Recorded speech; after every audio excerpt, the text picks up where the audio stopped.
You would think by the name of this story that it would just be depressing, but so far it's had a lot of heart and I'm really enjoying it. It's a Wednesday night in Virginia. I just got back from the gym and I'm gonna make myself some dinner and really want to read The Ballad of the Sad Café by Carson McCullers. Feels like a good fit for tonight. It's already below 20 degrees and I don't really feel like doing much of anything else besides reading. So that's what I'm gonna do in this video. I'm gonna take you along with me as I'm reading the story, and then I'll give a brief recap and analysis, I'm sure, at the end. So I'm gonna finish making some food. I'm making some white rice, and then I'm gonna shower off, and then dive into the story.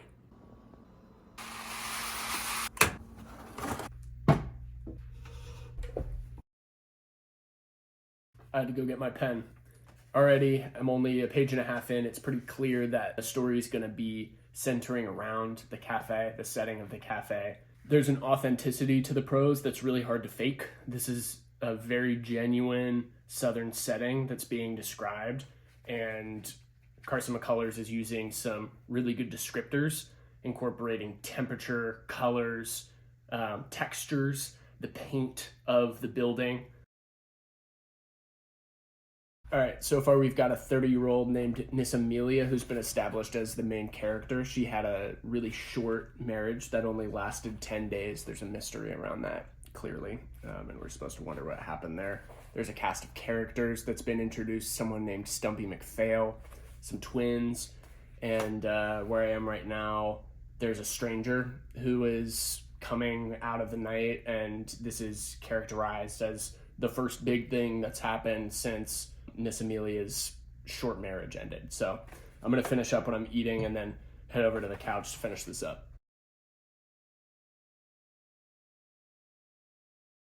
I expected I would like this story and I'm glad it's not disappointing so far. The stranger turned out to be related to her. He's a hunchbacked guy. There's a really nice cadence so far to the narrative. The scenes settle into dialogue for a little bit and the dialogue's not rushed, and then the story kind of moves forward. The narration is third person, and we get these kind of discursions off to the side where the person who's narrating the story, basically Carson McCullers, is making some analogies. She says that there likely wouldn't have been a cafe if these certain characters hadn't gotten together and had some, I believe it's whiskey together here on this night towards the beginning of the story. There's a really nice, almost comforting texture to some of the scenes. Like, they're pretty intimate.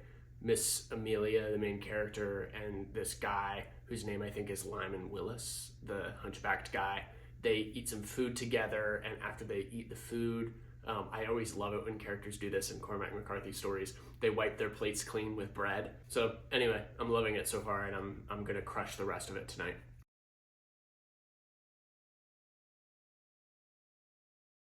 Some guy in the town decided that Miss Amelia had murdered her, I guess it's her cousin. It's like her mother's half-sister's kid or something.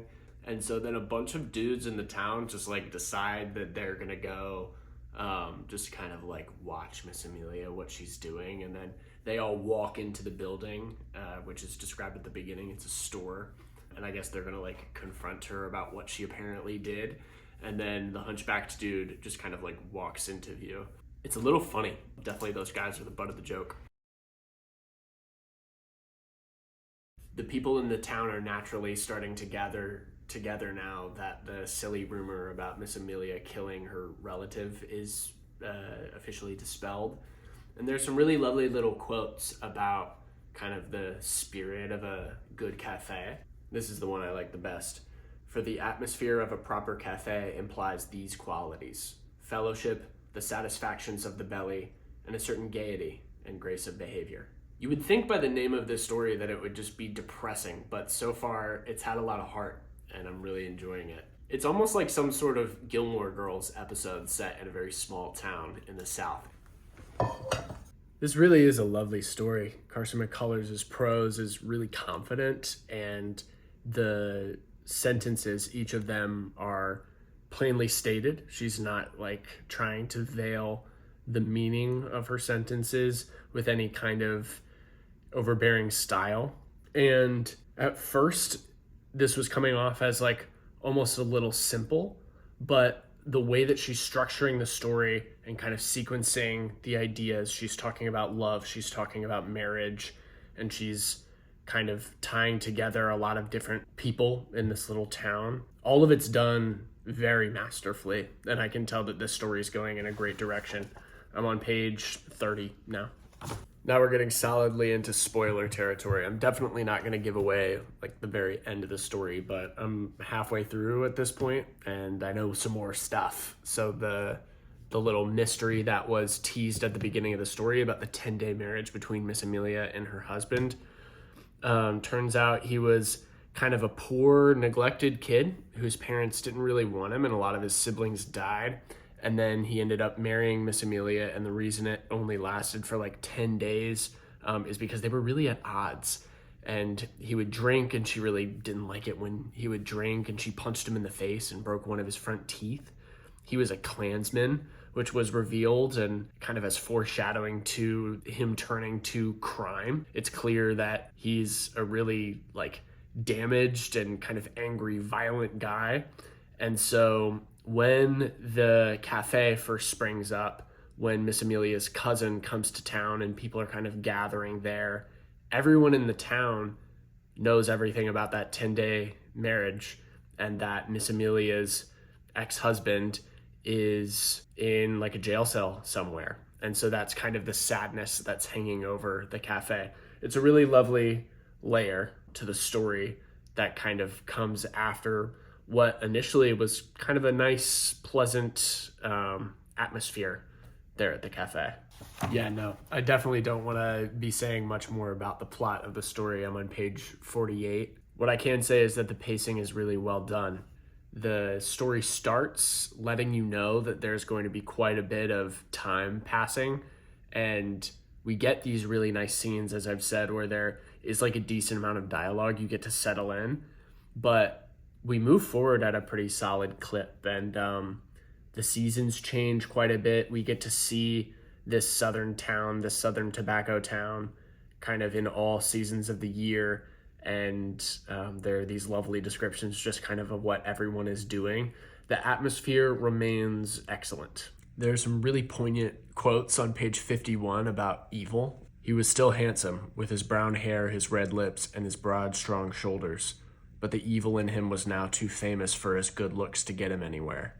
And this evil was not measured only by the actual sins he had committed. True, he had robbed those filling stations, and before that he had ruined the tenderest girls in the county and laughed about it.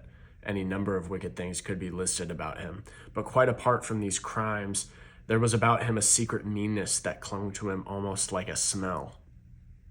It's about 10:30, so it took me a little less than 2 hours to finish the story. It's about 70 pages long, a little less than 70 pages, and there's definitely enough substance here to give you plenty to think about afterwards and during. You definitely won't be confused. The story is told in a pretty plain, straightforward manner, and as I've already mentioned, there are some pretty nice layers throughout. There wasn't much that I found humorous and that made me laugh, but there certainly was an absurdity to the action in the story, especially towards the end. The characters are very unique. Miss Amelia is like 6'2" and she's really tough. She's one of the richest people in this very small town, and she has a lot of pretty unique interactions with like tax collectors. She likes to sue people. She's very tough. Certainly her determination, grit, and disagreeableness factor heavily into the story. The only person who she seems really fond of is her cousin Lyman. If you're looking for a nice, entertaining read that you can definitely finish in a day, then I would say The Ballad of the Sad Café fits the bill. And I'm definitely looking forward to reading The Heart is a Lonely Hunter now. I'll probably get to that at some point this year, and maybe even sometime this winter. Let me know if you liked this style of video. I thought it would be fun to make, and I'm definitely open to continuing this. I could make it something of a series. And if you've made it this far and you're not already subscribed, definitely consider doing so. I'll be making book-related content here indefinitely. That was The Ballad of the Sad Café by Carson McCullers. If you've read it, let me know what you think. I'm also curious to hear your opinions on anything else that Carson McCullers has written, especially The Heart is a Lonely Hunter.